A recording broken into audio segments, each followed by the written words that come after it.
কাছের ভাই ছিল, যিনি এই তাদবিরি লাইনকে বিশ্বাস করতো না। যিনি একজন বড় ব্যবসায়ী, আমাদের মনোহরগঞ্জ বাজারের বড় ব্যবসায়ী, যিনি এটাকে একেবারে অবহেলায় কাটিয়ে দিতেন। আমাকেও কয়েকবার বলেছে যে আপনি এই কাজ ছেড়ে দেন।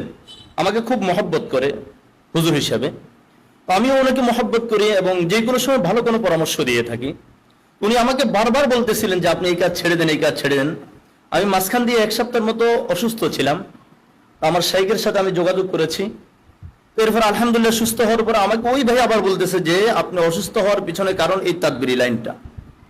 তখন আমি এটা আজমবিল জজম করেছি, আল্লাহ তাআলা যতদিন আমাকে হায়াতে বাঁচিয়ে রাখেন আমি এই কাজ করেই যাব, আর এটার গোয়া যতটুকু আছে আমার শাইখের পরামর্শ দ্বারাই আমি ততটুকু পর্যন্ত ইনশাআল্লাহ যাব। কিন্তু আলহামদুলিল্লাহ দেখতেছি যখন শুরু করেছি, আমি কিছুই জানতাম না, এখনো কিছু জানি না, কিন্তু আলহামদুলিল্লাহ কাজ যখন শুরু করেছি, আমি গত পরশু দিনের ঘটনা, একজন লাকসাম থাকে, আমাকে বারবার ফোন দিচ্ছে। আমি ওই দিন জোহরের পরে ঘুমাইছিলাম, আমি মোবাইলকে সাইলেন্ট করে ঘুমাইছি যেন কারো কল না ধরতে পারি। কিন্তু দেখতেছি শেষ পর্যন্ত আসর নামাজের পরে যখন আমি আসর নামাজ পড়তে গেলাম, আসার পরে দেখতেছি ওই রুগীটা একটা অটো ভাড়া নিয়ে আমার এখানে চলে আসছে। এরপর আমাকে বলতেছে যে হুজুর, আপনি ওই দিন আমার মেয়েটা কান্না করতেছিল, আপনার সাথে যখন আমি কথা বলেছি, কথা বলার পরে আপনি একটু ঝেড়ে দেওয়ার পরে আমার মেয়েটা কান্না পরিপূর্ণ বন্ধ হয়ে গেছে। আমি আপনার কাছে আসছি এই জন্য যেন সামনের সময়টা আল্লাহ পাক যেন আপনার উসিলাতে আমার মেয়েটাকে সুস্থ রাখে।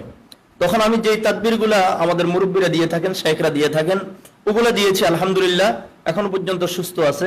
আসলে এটা আমার কিছু না, আমি মনে করি এটা মুরব্বীদের যেই মাথা হাতে কাজ করতেছি, কোরআনের একটা মুজিজা। যেটা বলতেছিলাম আপনাদেরকে, আমার ওই ভাই উনি আমাকে বলেছে তুমি এই কাজ, আপনি এই কাজ করিয়েন না। কিন্তু শেষ পর্যন্ত দেখলাম উনার মেয়েটা অসুস্থ হওয়ার পরে আমাকে ফোন দিয়েছে যে ভাই আমার মেয়েটাকে আপনি একটু দেখেন।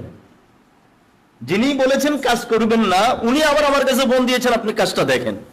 শেষ পর্যন্ত আমি কাজটা করে দেওয়ার পরে উনি গতকালকে আমি যখন আসতেছিলাম আমাকে হোটেলে ঢুকে নাস্তাও করাইছেন এবং আমাকে কিছু হাদিয়াও দিয়েছেন। আলহামদুলিল্লাহ আমি বলবো ইনশাআল্লাহ আমরা যারা এই কাজ করতেছি বা কাজ শুরু করেছি, আমরা কখনো কিছু কিছু ভাই দেখা যায় আমরা গ্রুপের মধ্যে দেখি রাজাতের শিকার হয়ে যায়।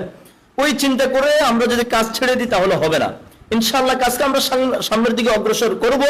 ইনশাআল্লাহ কোরআনে কারীমের মুজিজা আমরা হাতে হাতে ইনশাআল্লাহ প্রমাণ পাবো।